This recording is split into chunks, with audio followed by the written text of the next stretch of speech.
Telugu Desam party వల్లే కాంగ్రెస్ గెలుపు అని చెప్పి పొంగులేటి శ్రీనివాసరెడ్డి కామెంట్ చేశారు. గతంలో కూడా తుమ్మల నాగేశ్వరరావు ఇదే విషయం చెప్పారు.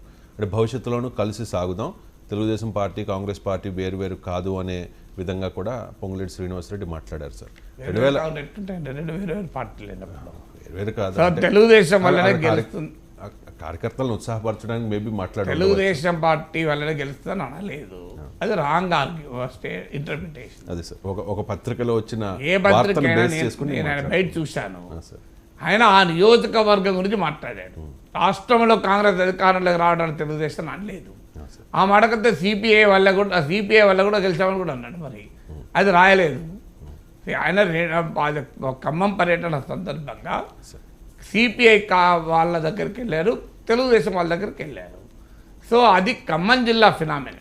ఖమ్మం జిల్లాలో తెలుగుదేశం పార్టీ తెలంగాణలో పోటీ చేయలేదు కనుక ఖమ్మం జిల్లాలో తెలుగుదేశం వారు కాంగ్రెస్కు అనుకూలంగా పనిచేశారు అన్నది అందరికీ తెలిసిన విషయం. ఇది బహిరంగంగా తుమ్మల నాగేశ్వరరావు తమ ప్రచారంలో చూసాం మనం. సో అందువల్ల there is a known fact.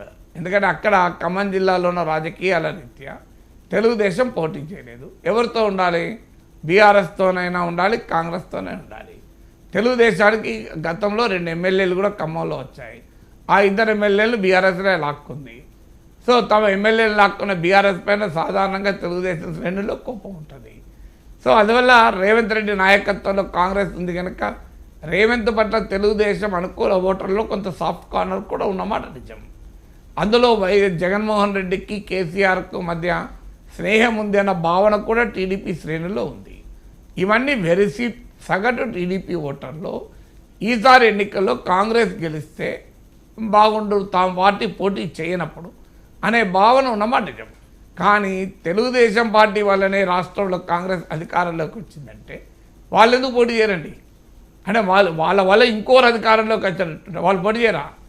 Nageshwar వల్ల ఎవరైనా ఎంపీ అవుతారని అన్నాను అనుకోండి, మరి మీరే చేయొచ్చు కదా సార్ అంటారు కదా. గెలవడం వేరు, గెలిపించడం వేరు. గెలవడము గెలిపించడమే ఒకటే కదా, తేడా ఉన్నది. అంటే తెలుగుదేశం పార్టీ కాంగ్రెస్ను అధికారంలోకి తెచ్చే పరిస్థితి ఉంటే 5 ఎమ్మెల్యేలు గెలవలేరా? జనసేన పార్టీ సింగిల్ గా పోటీ చేసి గెలవలేదు, అధికారంలోకి రాలేదు అని చెప్తే పోటీ చేయకుండా ఉండరు కదా. అలాగే సార్, ఇప్పుడు జనసేన మద్దతుతో తెలుగుదేశం పార్టీ మీ ఆర్గ్యుమెంట్ ఎందుకు రాంగ్ అంటే అని చెప్పి తెలుగుదేశం పార్టీకి మద్దతు ఇచ్చి సపరేట్గా పోటీ చేయకుండా ఉంటుందా జనసేన? నేను అనేది ఏంటంటే గెలిపించే సామర్థ్యం ఉన్నప్పుడు ఆ పార్టీ కనీసం పోటీ చేస్తుంది కదా అంటున్నా. మీరు అన్నది నిజం. పోటీ గెలిపి ఇప్పుడు జనసేన టీడీపీని గెలిపించే అవకాశం ఉండొచ్చు. ఇద్దరు కలిస్తే సీట్లు రావచ్చు, ఒక్కరు పోటీ చేస్తే 1 సీటు రాకపోవచ్చు. కనీసం ఎన్నికలు అయితే పోటీ చేస్తుంది కదా. తెలుగుదేశం ఎన్నికలకే దూరమైంది కదా. మాకు 500 ఓట్లు కూడా రావని చెప్పి అనుకున్నారు కదా. సో ఎన్నికలకు దూరం కాదు. నేనే పాయింట్ అది. తెలుగుదేశం పార్టీని కాంగ్రెస్ని అధికారంలోకి తెప్పించే అవకాశం ఉంటే కనీసం జనసేనలాగా పొత్తున్న పెట్టుకుంటారు కదా.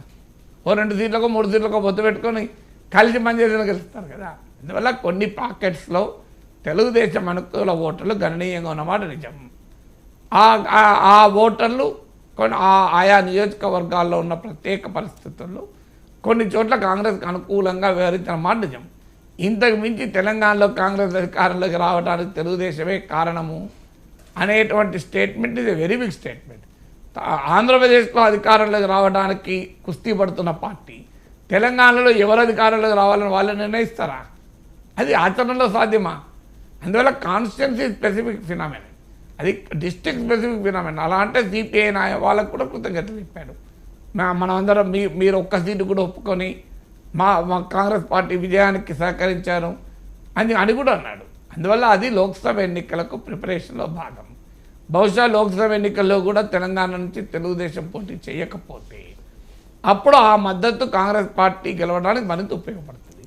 కానీ రేపు టీడీపీ బీజేపీ తెలంగాణలో ఆంధ్రలో కలిసిందనుకోండి, ఖమ్మంలో కూడా బీజేపీ అభ్యర్థికి కదా టీడీపీ మద్దతు ఇచ్చేది. అప్పుడు ఈ బాణహామీ ఉంటుందా?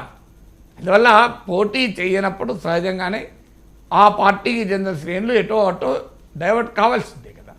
ఆ క్రమంలో ఖమ్మం జిల్లాలో ఉన్న ప్రత్యేక పరిస్థితుల్లో తెలుగుదేశం పార్టీ ఓటర్లు కాంగ్రెస్కు అనుకూలంగా వ్యవహరించడం మాట నిజం.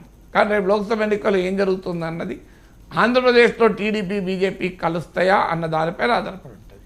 ఇప్పుడు బడ్జెట్ను టీడీపీ చాలా మెచ్చుకుంది, మరి ఖమ్మం జిల్లా టీడీపీ నేతలు ఏం మాట్లాడతారు? సో అందువల్ల ఇది తెలంగాణ టీడీపీ నేతలు బడ్జెట్ మెచ్చుకోరా, విమర్శిస్తారా? అంటే కాంగ్రెస్ విమర్శించిన బడ్జెట్ను తెలుగుదేశం నేతలు విమర్శిస్తారు. అందువల్ల రాజకీయాల్లో ఆయా ప్రాంతాల్లో ఉండే నిర్దిష్ట రాజకీయ పరిస్థితులను బట్టి పార్టీలు వ్యూహాలు ఉంటాయి. ఎస్ సార్, ఏదైనా జరగవచ్చు మీరు చెప్తున్నారు.